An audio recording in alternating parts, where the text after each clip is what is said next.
Hello everyone, my name is Jen and welcome to the Book Refuge.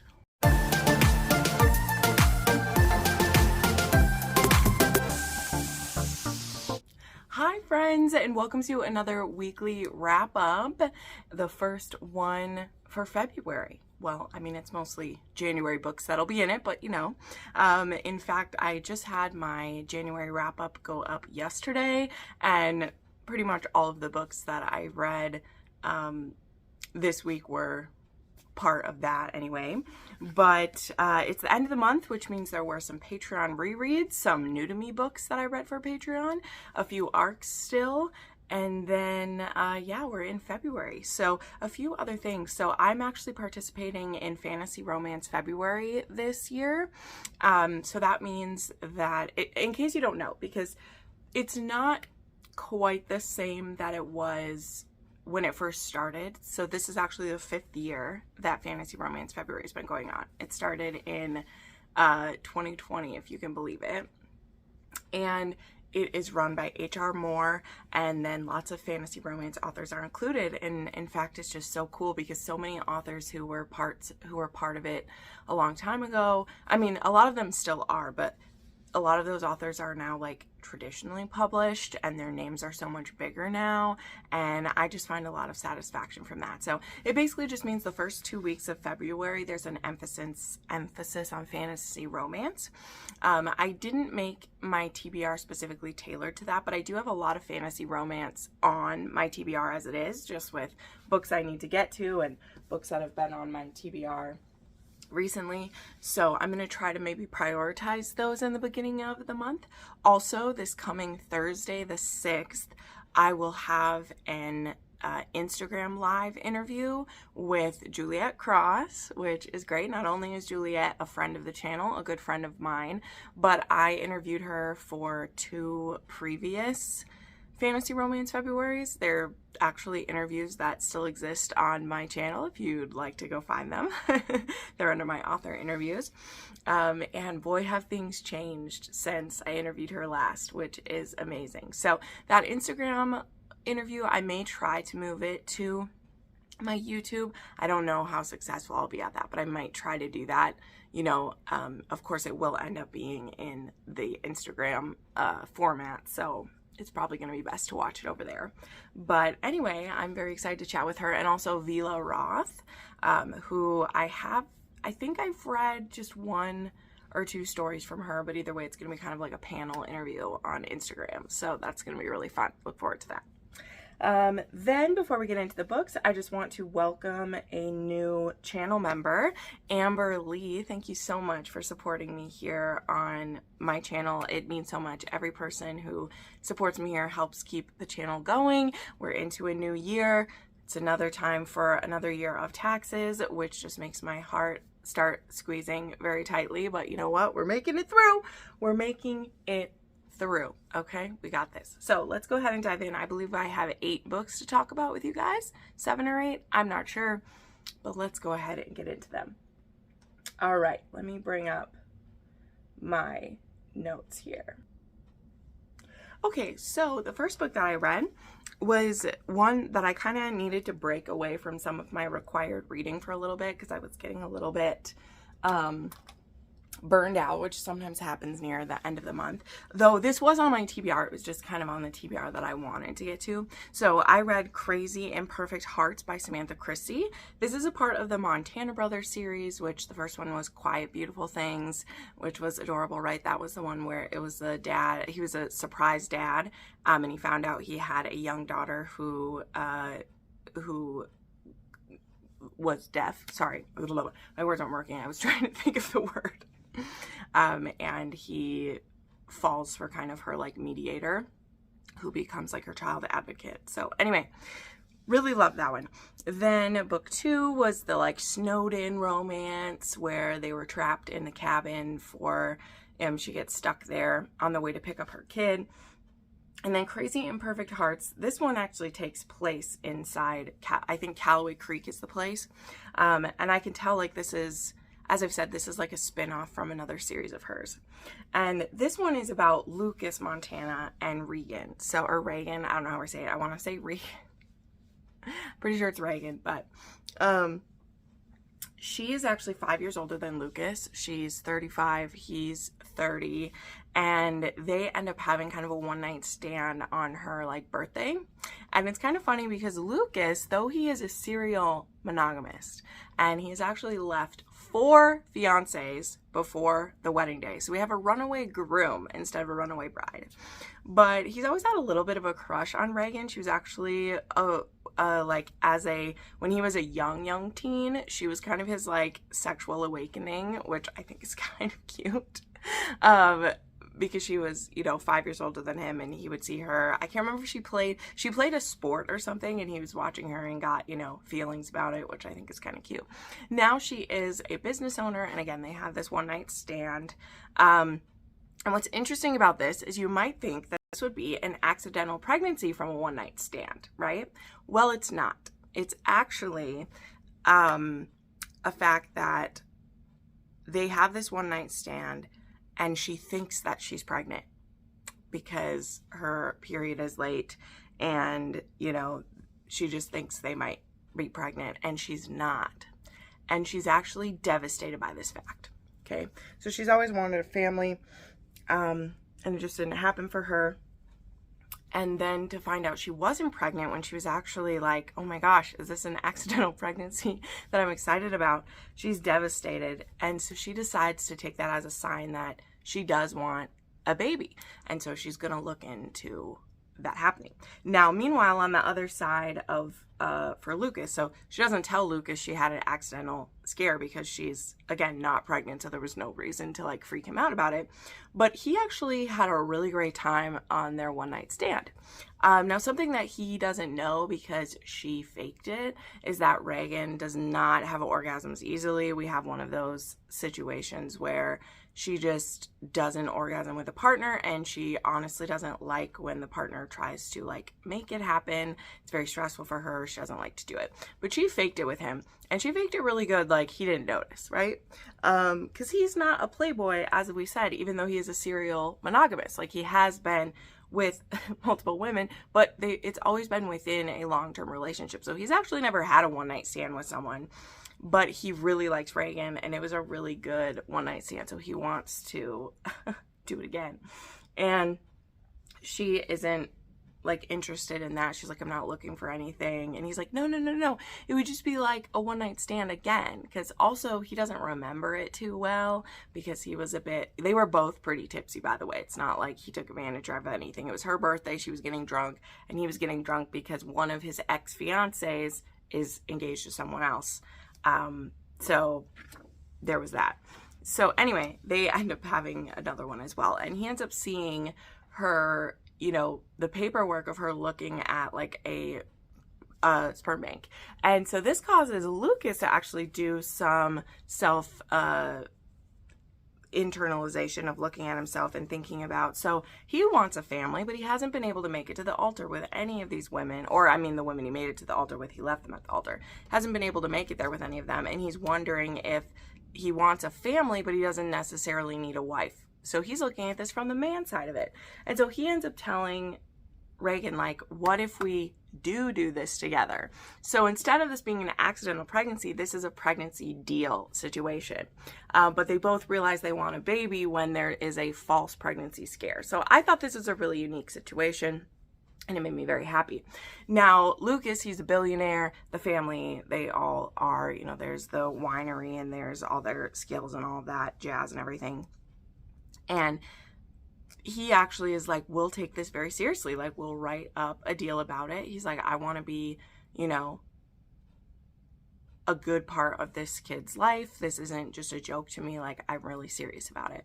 So then this whole book is really the process of them getting pregnant, and then the pregnancy together, and then a little bit of the birth at the end. And in fact, one of the things I want to share is, because I'm sure it's not a spoiler to you that they'll be having this baby in this book, they actually take a look at what it's like to have a preemie baby born, and that is not usually something that we see. And the way that it's handled, I thought, was really good, because you as the reader, I mean, nothing's going to happen to this sweet baby. There's none of that. There are still trigger warnings for, if you have went through a preterm labor and had a child in the NICU, there are probably going to be a little bit of flashbacks in this. Like, I've had friends who had their babies in that situation, and it was like stressful for me when I went to visit, and I was a visitor there, right? This wasn't my child that I couldn't just have with me all the time, and they had tubes on them, and there's alarms that go off and things like that. So I thought that was a really beautiful look at that in here, to see that without also, like, you're never afraid for this child's life. Like, this, we're not gonna lose this baby,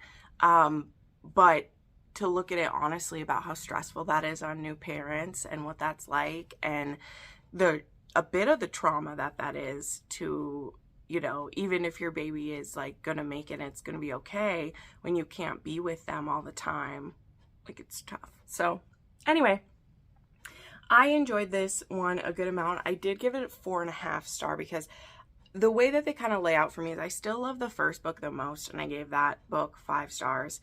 The second book I didn't like quite as much. I didn't think their relationship really was believable to me. This third one, I liked it somewhere in between. I really liked that it was a friends to lovers. I love a baby deal. I love how we work through getting her to be like, trust him to give her orgasms, which I of course love reading that. And then like just co-parenting, stuff like that. I love it. Okay, I love babies and romance. I know not everyone does, so this one won't be for everyone, but I really love this couple, and I thought it was good. This also has a few, some, you know, kinky things I love. Of course, we have breeding kink. That's the whole purpose of this baby deal, which is great. And then we also have he's too big. So it's actually a little bit funny for poor Lucas. I mean, it's probably not if you were him, but again, he's a serial monogamist, as we said, but it is like kind of known that he's very well endowed. Like, people have teased him about it, and he's actually a bit self-conscious about having a big dick. And I shouldn't laugh, because like, things that other people find attractive, we can find annoying, right?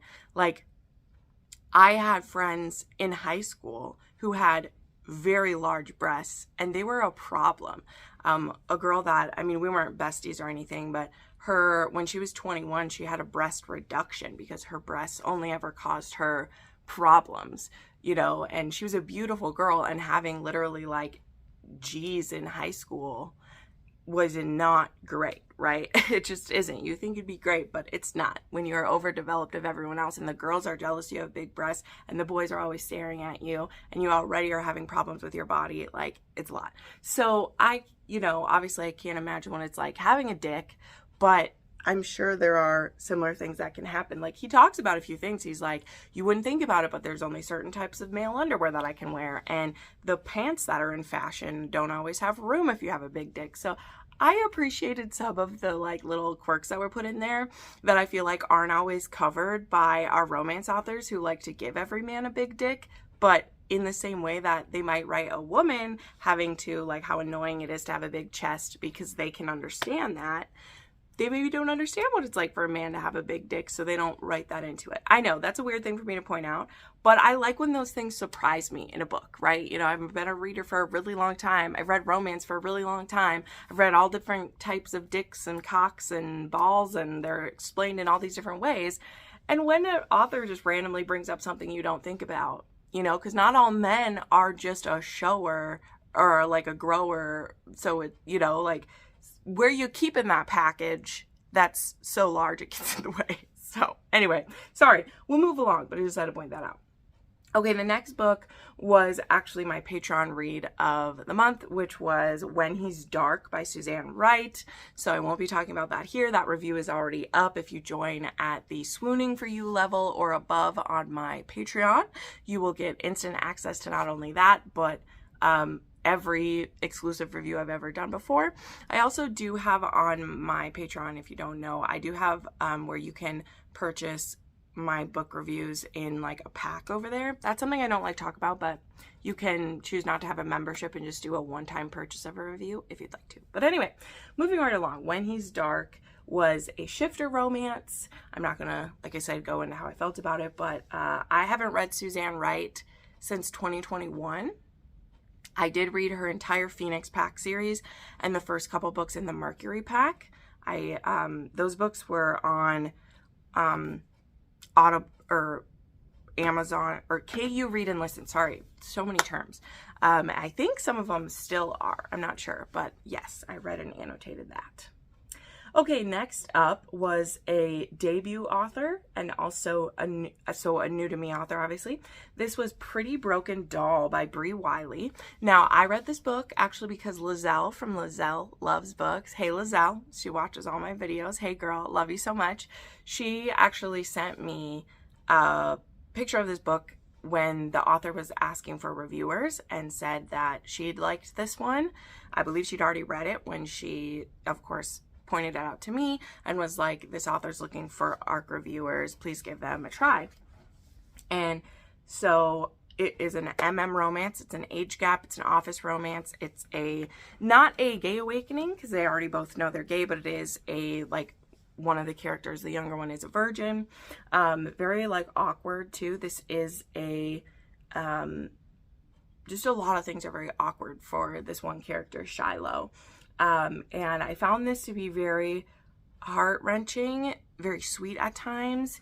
Also, I did put this one as this is contemporary, but I kind of call it contemporary erotic is kind of where I go for it, just because there's a lot of sexual exploration and coming into yourself that I thought was very good.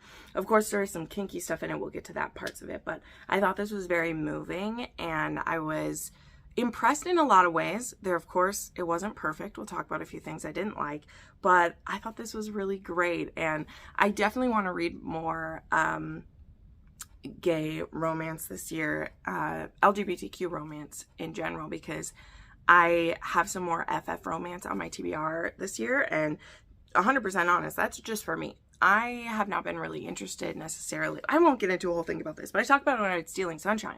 I'm just generally not super interested in sapphic romance. I'm just not, and I don't make any apologies for it. I've said if I'm going to read LGBTQ, it's usually going to be MMF or even MFF or gay romance, because that's just what I like, right? But I've read recently a sapphic romance that I really like, so I want to try some more. So anyway, I have some on my TBR this year and I'm looking forward to that. So anyway, sorry, that was just a random thing, but my point being with that is that I've always liked gay romance, and this was one that I'm really glad that Lizelle pointed my way to me. So this book is out now. It came out on the 29th, so I will have a link to it down below so you can check it out, support this author, because they had a really great story. So what is the story about? I don't want to go too far into this one because it is a new to me author and I want to point you towards her if I can, but I mean, I'm still going to gush about books a little bit. That's what I do. So in this case, we have Shiloh, who in the beginning of this book, as I said, he is a virgin. He is very in his shell. He also does have some mental health issues, some self-harm issues. He used to be overweight and was bullied as a young person. So he now does have a bit of bulimia going on. And in the same way that a story, if you remember, maybe you don't, I don't need to point you to, but there was a Brianna Hale book I read years ago where a heroine was treating herself that way, and the hero being dominant in a way kind of helped her deal with some of those issues. This isn't completely like that, but there are parts of it that I appreciated for our other hero, Ryan, doing. But anyway, Shiloh is driving kind of like Uber in the beginning, and he has a flirty situation with a guy that he's driving. Now, Ryan, he is a business guy. He is partially in the closet, we would say. His father knows that. I believe he knows that he likes men, but I guess the dad's kind of convinced himself that he's bisexual, or at least will still marry for the good of the family, because the dad has been trying to get him to do an arranged marriage for a while, and Ryan is just not into that. So he does keep most of his liaisons to himself.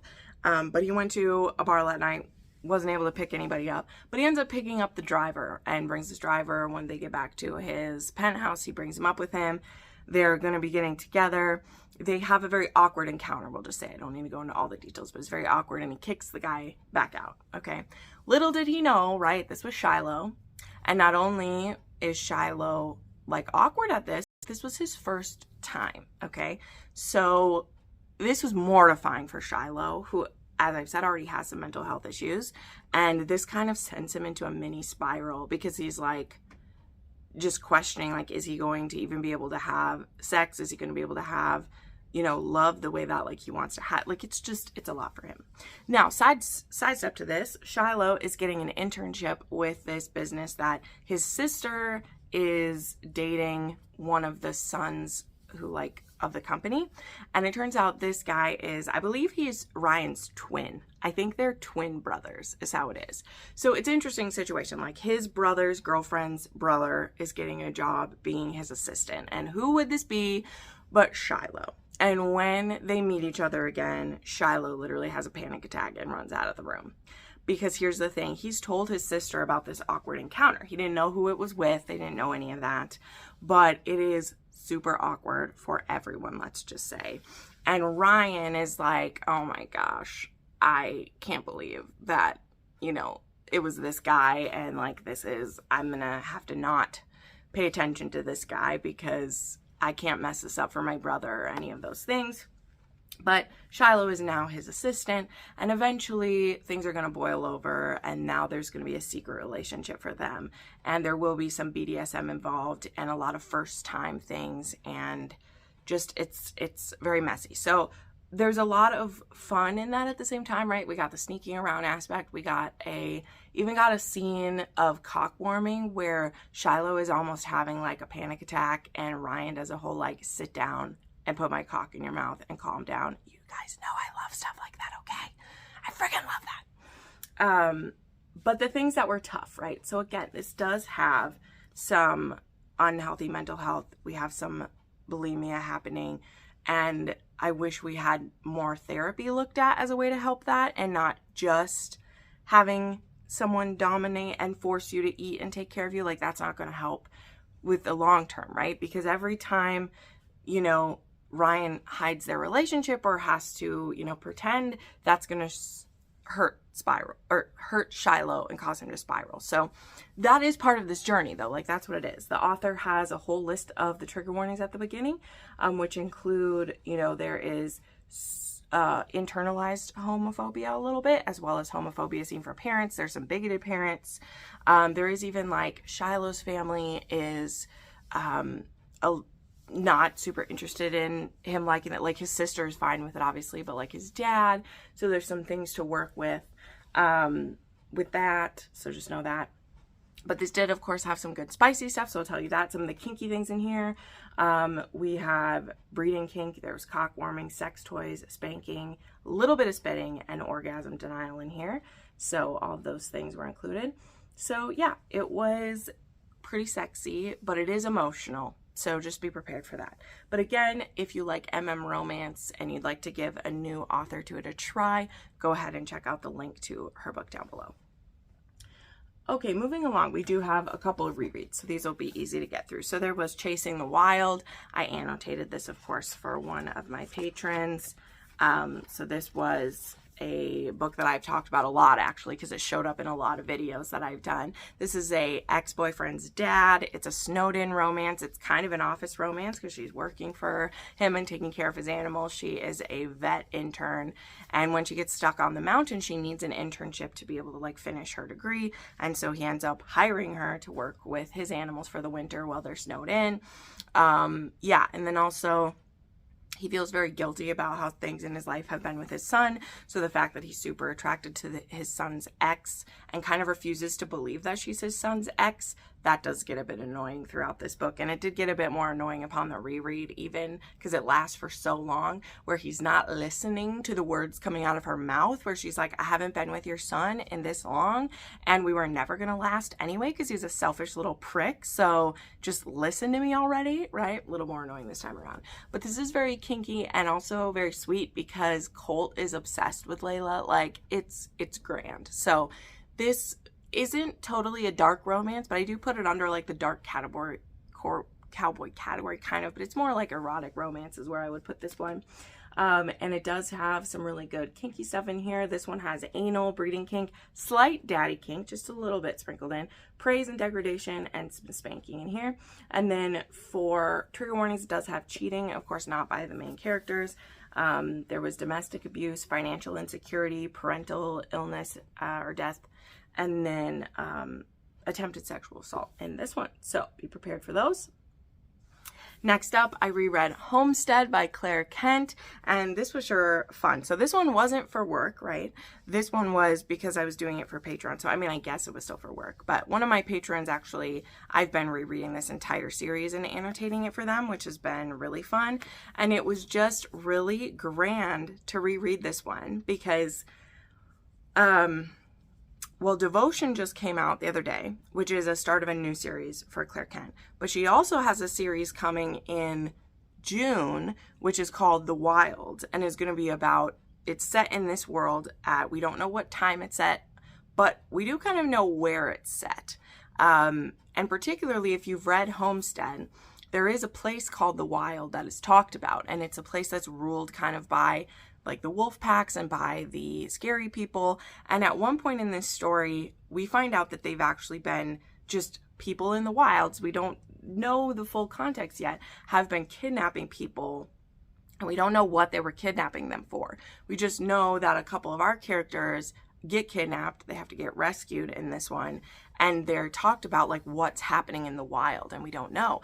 Now, I, of course, didn't think anything more of that when I read this book last year, right? Was this one a last year book? I think it was. I think it was the early last year.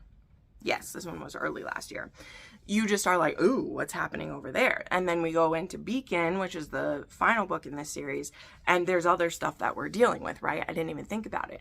But now, not only because I now know the name of that series, but also because I'm kind of immersed in Claire Kent books right now, you know, I was definitely more sensitive to the mentions of the wild in here. So I'm now like very intrigued by it. But again, as I've said, not to spoil anything, but you should definitely read Devotion if you like the Kindle series.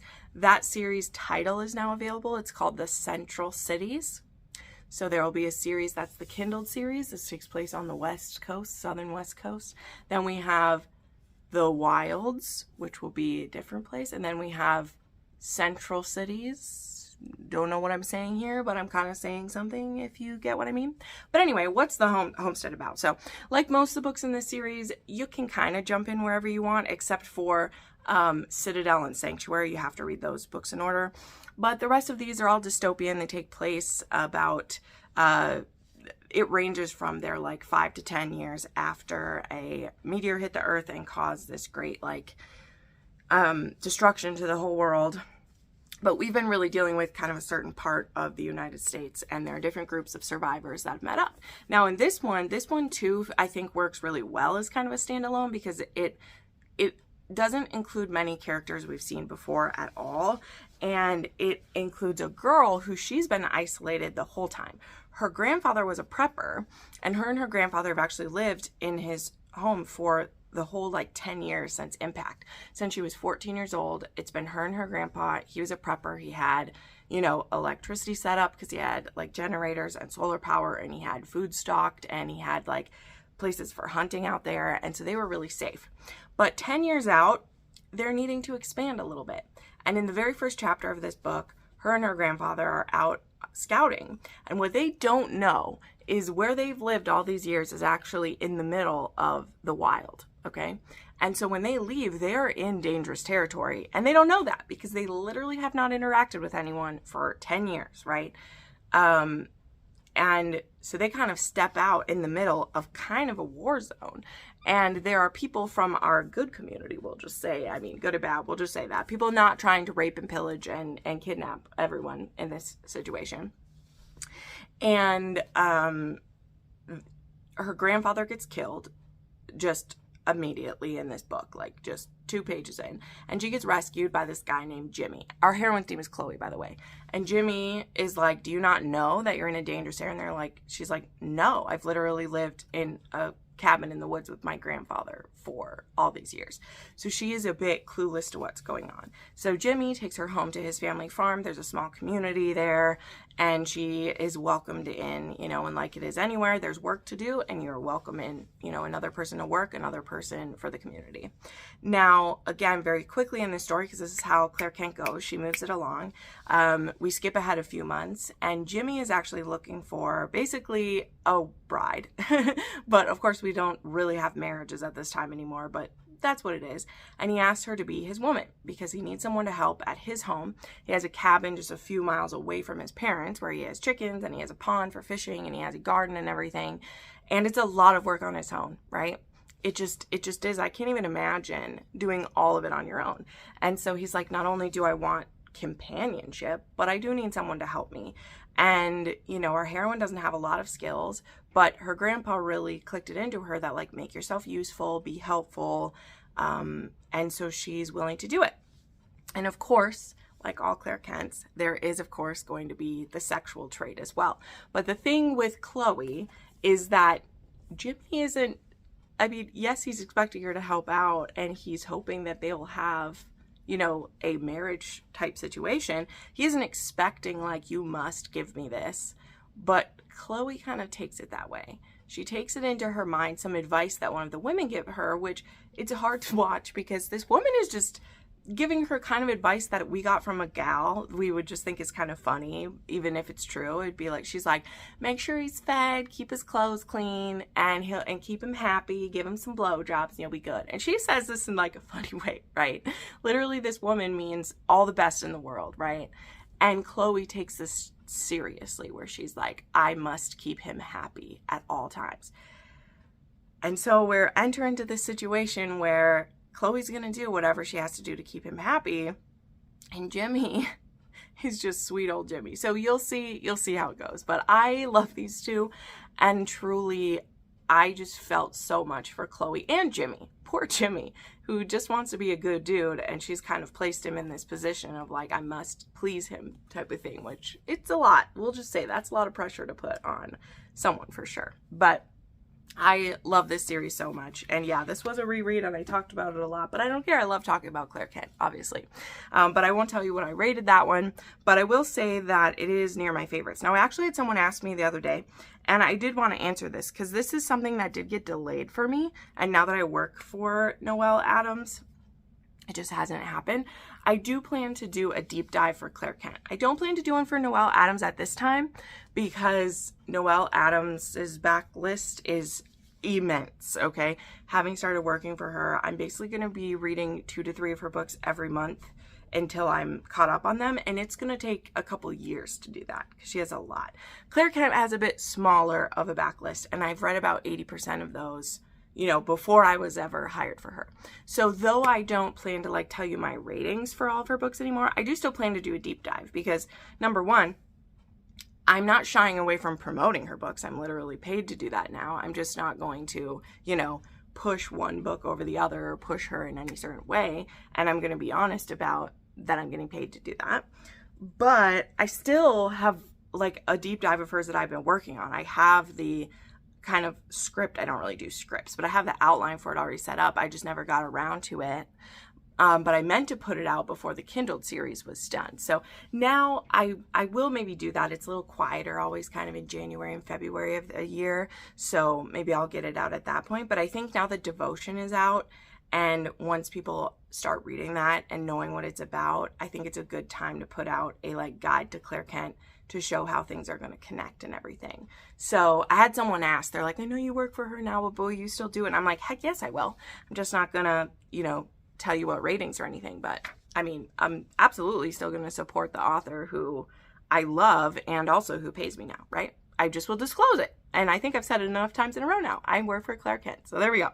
But I am working on that. So look for that maybe within the next month. Let's put it there. I'll need some video ideas for February. So maybe we'll do that. Okay, then I read a fan fiction, which finished off my January. And one of my goals, I shared this in my wrap up, is that I'm making kind of a chart of my favorite, where'd it go? My favorite reads of the year. There it is. And I'm doing one for regular books, like what's my favorite, and I'm doing it for fanfic. So that means I have to read at least one fanfic every month. And I wasn't getting to it because I had a very hefty January TBR.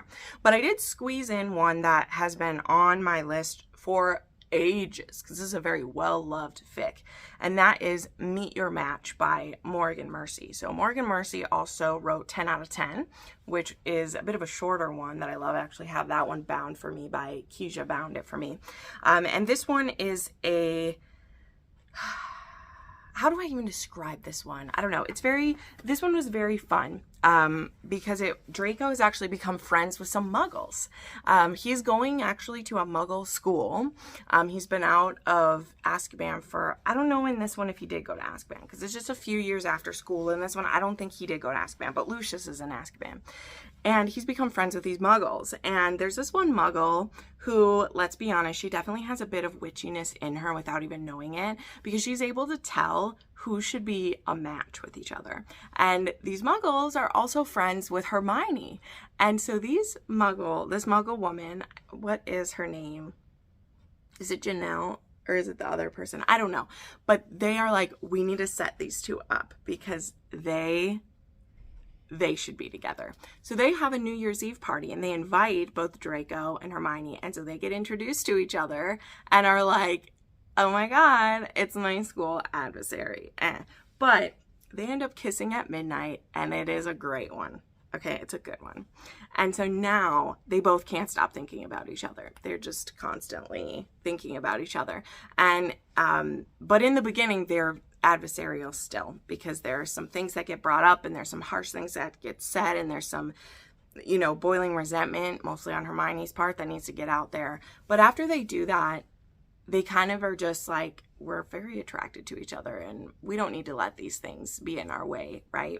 And so anyway, they end up having a one night stand with each other, which is very risky of them because they now know they share friends.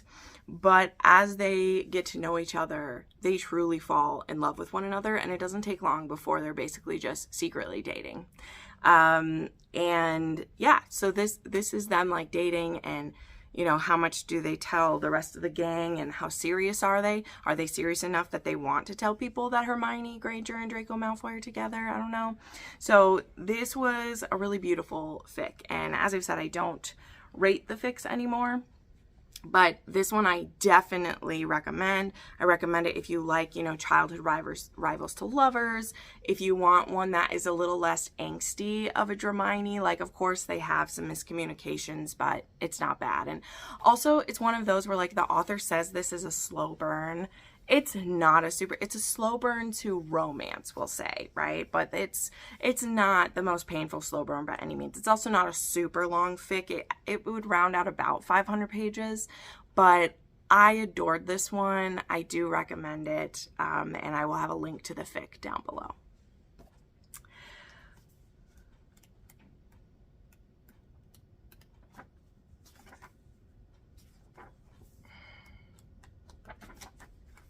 Okay, and then the final thing that I read is one of my Patreon reads, and that was Autumn Nights by Willow Astor. And this was picked by Lata, and I'm so glad because I wanted to read some more Willow Astor. I've been saying I would for ages. I have Landmark Mountain, and I think I'm ready to read some of the Landmark Mountain because it says at the end of this one to check out the Landmark Mountain series for one of the other brothers has a story in that one. So I own 2 books from Landmark Mountain. That's the series before the Single Dad Playbook. I need to get to it. But Lata helped me along the way by picking this one. And this book is about, what's her name? Autumn, of course. And in the beginning, her sister, Summer, is marrying a guy. And one of his dear friends is named Zach. And Zach and his brother actually own a, resort place, which I believe is the place in Landmark Mountain. They have a place there, but they're also friends. Zach is a football player and she is, of course, the bridesmaid. And so they meet and they really flirt. But she's gotten out of someone was cheating on her. So she's very tentative about men. This isn't her last boyfriend, wasn't the only one who cheated on her. So she's very suspicious. And when she overhears Zach on the phone saying that, I miss my very best girl, I'll see you soon, she of course jumps to conclusions. Okay, right? So when he then asks for her number, she is like, hell to the no, cheating asshole, and she just like totally blows him off. Well, he finds out from Autumn's sister that he finds out from Summer that Autumn is an interior designer, and he really liked her. And because he is a wealthy man and he happens to have a house that needs designing for him and his daughter, he pulls like some strings and wants her to be the one to do his home renovation. And so when she shows up there, she feels very like cornered by this guy, and is also kind of creeped out that this guy, who must have a partner because he said my very best girl, and she's fuming. And so when she shows up there, she's very rude to him, and he's just like, what is this chick doing? And she's just like, you know what you did. You are an asshole. And she just goes at him. Okay, this is not the best look for Autumn to start with. Okay, I'll tell you that.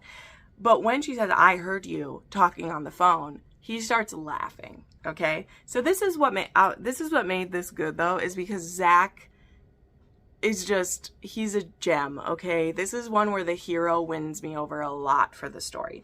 So he happens to he's like, you know what, let me show you something, this will help.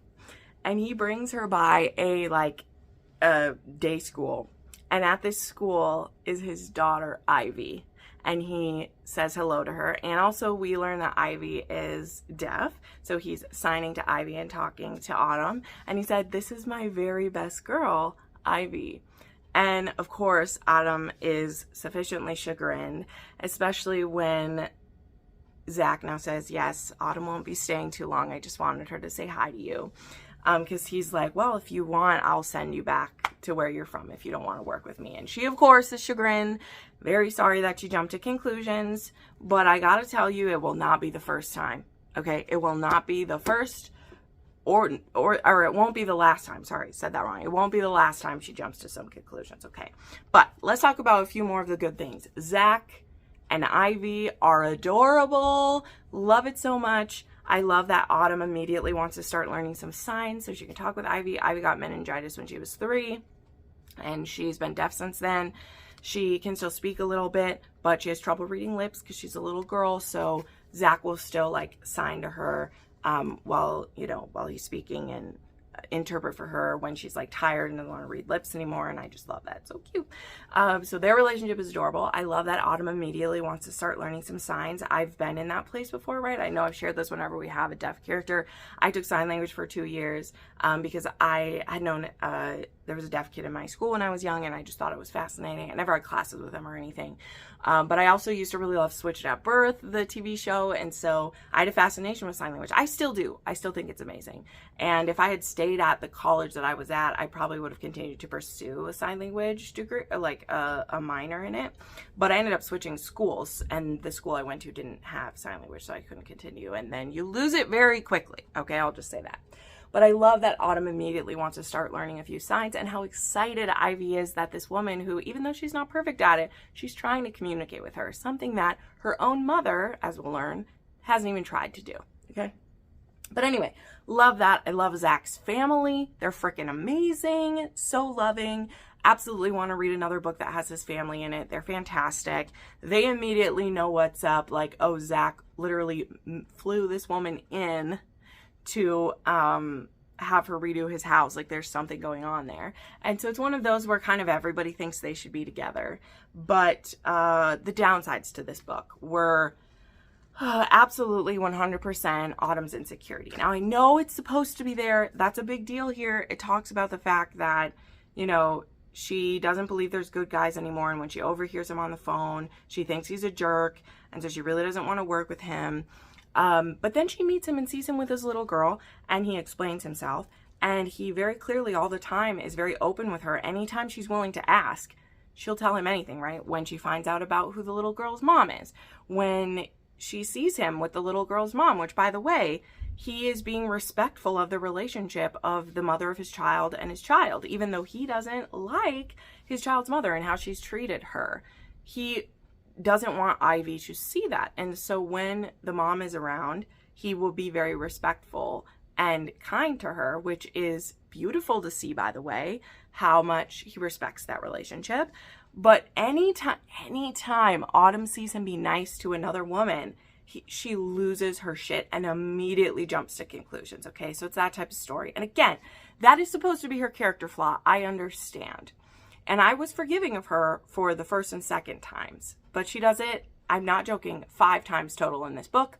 And 3 of those times it leads to her believing the worst of him, going home and crying and be ready to ditch immediately without asking him what's going on. And it takes him realizing she's upset, asking what's wrong, finding out what's wrong, having to convince her that she's wrong, and then saying, please still love me. And I just don't like that this wonderful gem of a man is having to beg this woman to believe him, okay? He hasn't done a single fucking thing wrong, okay? So, by the very end of this book, too, when he does fuck up in a small way, so now he jumps to a conclusion, all right? He jumps to a conclusion when he overhears something, okay? And he reacts wrong. And she's completely hurt, doubts everything he's ever said to her, can't believe she was falling for him, and oh, my heart is broken. And it takes him groveling and begging her to come back for her to forgive him and be done with it. And I hate that type of story, guys. I just do. And I love Willow Aster, and I still love their romance part of it. But I don't know how this man was still into her by the end with how insecure she is. Like, he has a little girl who is in love with her too. So every time she freaks out about something, he has to worry about, is his little girl going to miss this woman too? So I wish she'd maybe kept those more internal, some of her freakouts. Like, if she's having those moments, I wish she wouldn't project them out so quickly, so easily, and cause him to have to assuage her moments constantly. Like, that was a bit much for me to handle. So, sorry, Lotta, if you stuck through all of this. I ended up giving this one 3.5 stars. I did round it up to 4 for it because there are some great things. I don't think everyone will be as annoyed with this as me. It still has that beautiful, this hero is head over heels for her. Like I said, Zach carried a hefty weight in this story, okay? Literally with her doubts and issues constantly, but also being a rock star dad, having an adorable daughter. It was fantastic. And his family was wonderful. The little girl was wonderful. And Autumn is a lucky bitch that they all still loved her by the end, and that his family didn't think she was jerking him around by the end, because that's what I was feeling. And I was like, you sure, Zach? Are you sure you want to marry this girl who changes her mind every 5 minutes? But it's still beautiful writing. And again, it might not annoy you as much as it did me, because again, it is written into her character that she be insecure like that. So it's not like it's out of the blue. It's not like the author surprising us with that, but there we go. Now the sun's come out and it's time to end this. But those are the books I read in the last week. For the most part, it was a really great run. I mean, all of them were 3.5 or higher stars, which is great. And yeah, thank you to the supporters of this channel. Make it happen. Please make sure you subscribe to this channel if you're not already, but you find yourself watching lots of my videos. I'm trying to make it to 25K this year. We're getting close. We're going to do it. I know it. And yeah, if you'd like to support the show, check out my Patreon channel memberships or Ko-fi down below if you'd like to donate to the channel. My wish list as well if you'd like to send me a book for my beautiful shelves. And we will see you in the next one. Bye.